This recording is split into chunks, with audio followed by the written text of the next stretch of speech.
video is all about AC and DC generators.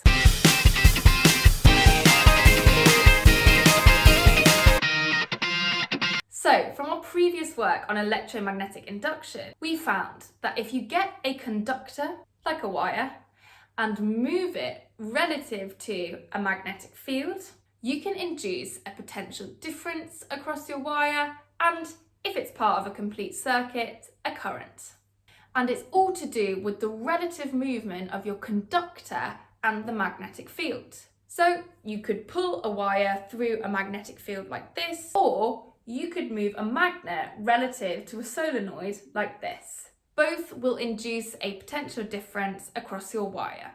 How we use this principle to generate electricity. And we have the following diagram. Now, don't confuse this picture with the picture of our DC motors. There is a coil of wire and there is a permanent magnetic field. However, in our motor picture, we had a current running through our coil and it was causing our coil to spin. Whereas in this picture, we don't have a current moving through our coil yet, but we are spinning our coil through the magnetic field. So in order to induce this potential difference and current in my coil, I need to spin my coil so that it cuts the magnetic field lines.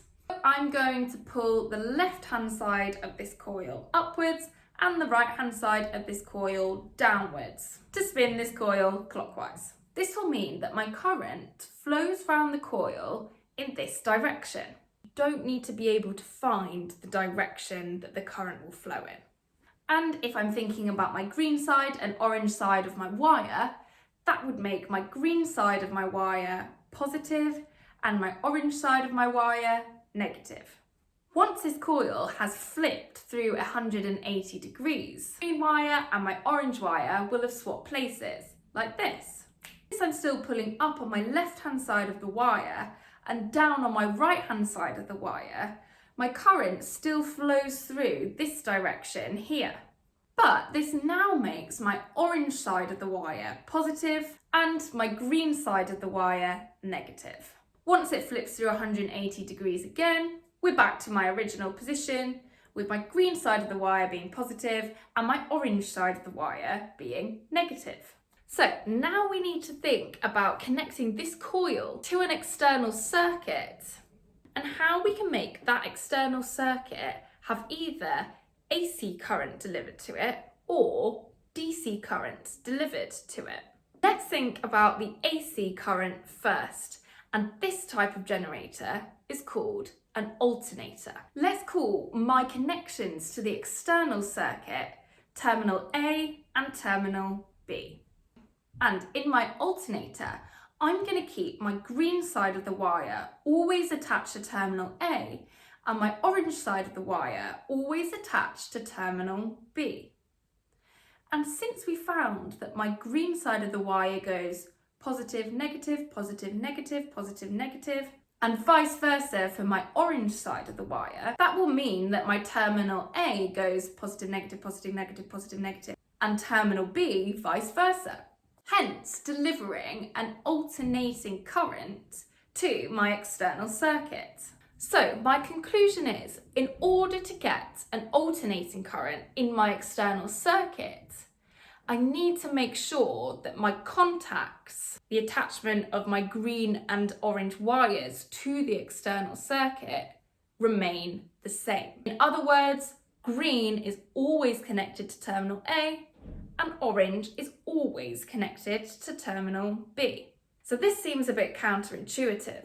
In order to deliver an alternating current, the contacts remain the same every half turn, and I achieve this with something called slip rings.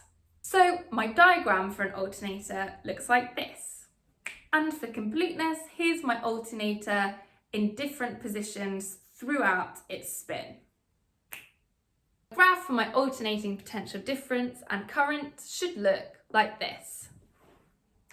You can see it's alternating current because it goes both above and below the x-axis. The peaks and troughs are those maximum currents which occur when the coil is horizontal and therefore is doing the most magnetic field line cutting. And the 0 points on my graph are where my coil is in this vertical position here and not cutting any field lines.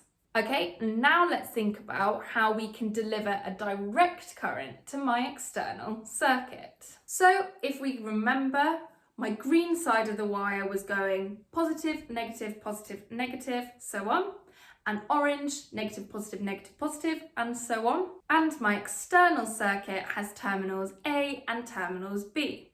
But this time, I always want terminal A to be positive and terminal B to be negative. That means when my wire starts in this position here, where my terminal A is connected to my green side and terminal B is connected to my orange side, terminal A is positive and terminal B is negative. But once my wire has spun through 180 degrees, and now my orange side of the wire is positive and my green side of the wire is negative, well, now I need my orange side of the wire to be connected to terminal A to keep that terminal positive, and I need my green side of the wire to swap and be connected to terminal B to keep that terminal negative. So what we have concluded is that in order to have a DC current in my external circuit, I need my contacts to swap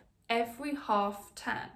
Again, this seems a bit counterintuitive, but what we write down in our exams is for a DC supply, contacts swap every half turn, keeping the current flowing in the same direction. And the graph we get for our alternating current or alternating potential difference looks like this.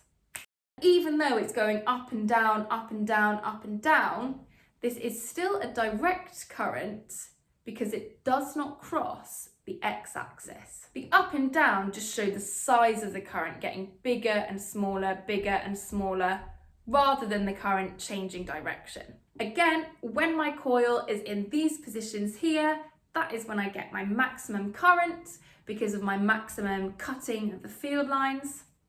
And when my coil is in this position here, that's when I get these 0 points on my graph because I'm not cutting any field lines. Okay, I hope that was helpful. Really useful with this one. Confusing and hard to visualize, to check out the notes. There are links to simulators on there too to help you with this visualization. And there's what to say in your exam when explaining these two generators. If you like the video, give us a like and subscribe. Thanks so much for watching.